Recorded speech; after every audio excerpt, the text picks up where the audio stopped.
Hello everyone, welcome to Amplitude Classes. Airport Authority of India has released the notification of Junior Executive Air Traffic Controller.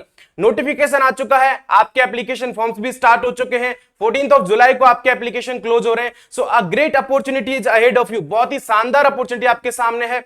So those who are preparing for this exam, pull up your socks, अपनी कमर कस लें, because the time has come where you can show your true potential। ठीक है, तो आज के session में हम बात करेंगे किसकी, अपनी इंग्लिश लैंग्वेज के बारे में। किसके बारे में बात करेंगे? इंग्लिश लैंग्वेज के बारे में कि भाई क्या एग्जाम पैटर्न रहेगा, क्या सिलेबस रहेगा, क्या प्रिपरेशन स्ट्रैटेजी हमारी होनी चाहिए। क्योंकि कम समय में जब कोई एग्जाम आता है तो आपकी नॉर्मल स्ट्रैटेजी से काम नहीं चलता है, आपको कोई ना कोई स्पेशल स्ट्रैटेजी पे काम करना ही पड़ेगा। तो एक अच्छी डायरेक्शन और मोटिव के साथ में हम काम करेंगे। सबसे बड़ी बात, आई बिलीव कि जिसके पास डायरेक्शन नहीं होती है, प्रॉपर डायरेक्शन नहीं होती है, वो कहीं नहीं पहुंच पाता है। वो कहते हैं ना कि a plane without a proper direction does not reach anywhere. So आपको अपने प्लेन को अब डायरेक्शन देने का समय आ गया है। एक महीने इस एग्जाम की प्रिपरेशन की, एक महीने उसकी की, ऐसे काम नहीं चलेगा। अब आप जितना भी समय बचा है, बाय ऑल मींस पूरा टाइम आप एटीसी के ऊपर लगा दीजिए।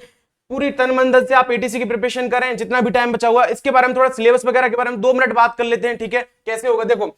सबसे पहली बात तो कहूं, इसकी एलिजिबिलिटी क्राइटेरिया जो रहेगा आपका, वो आपको पता होगा कि कौन सी डिग्री चाहिए, क्या चाहिए, सब तभी आप यहाँ पे आए हो। ठीक है, उसके बाद में थोड़ा एग्जाम के बारे में बात करें। देखो, in this online exam there is no sectional timing, यानी कि कोई भी सेक्शनल टाइमिंग नहीं रहेगी आपकी पर्टिकुलर सब्जेक्ट को, आपके पास इतना ही समय देना है। उसके बाद में नो सेक्शनल कट ऑफ भी कोई नहीं है।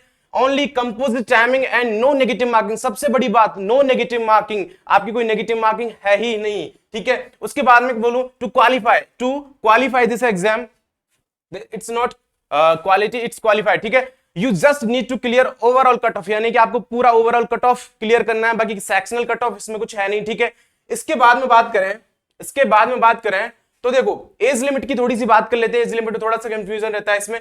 27 इयर्स एज ऑन 14/7/2022। ठीक है भाई, कि यानी कि 14/7/2022 तक आपकी जो एज है 27 इयर्स तक ही होनी चाहिए, उससे कम होनी चाहिए।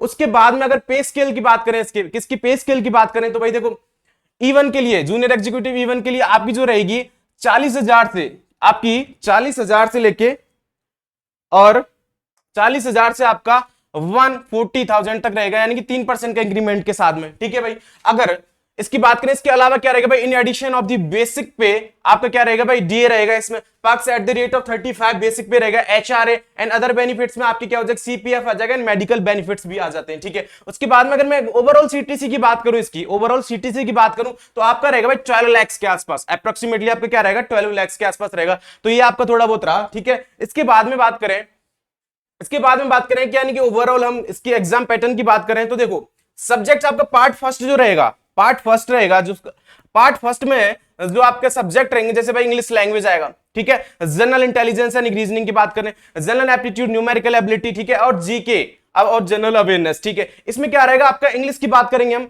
इंग्लिश में आपके 20 मार्क्स के आएंगे भाई।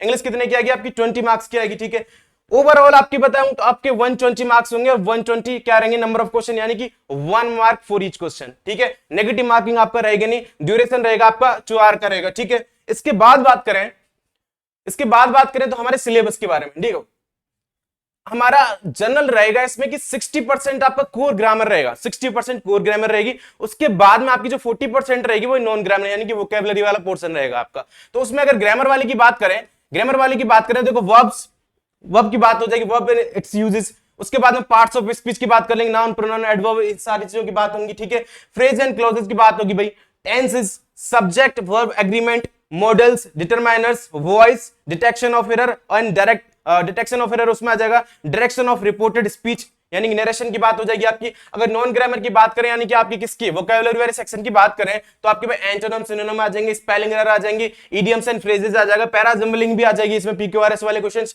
डिटेक्शन ऑफ एरर की भी बात कर लेंगे। 1-2 टॉपिक और बचेंगे, उनको भी इंक्लूड कर लेंगे। तो ये आपका सिलेबस रहेगा भाई।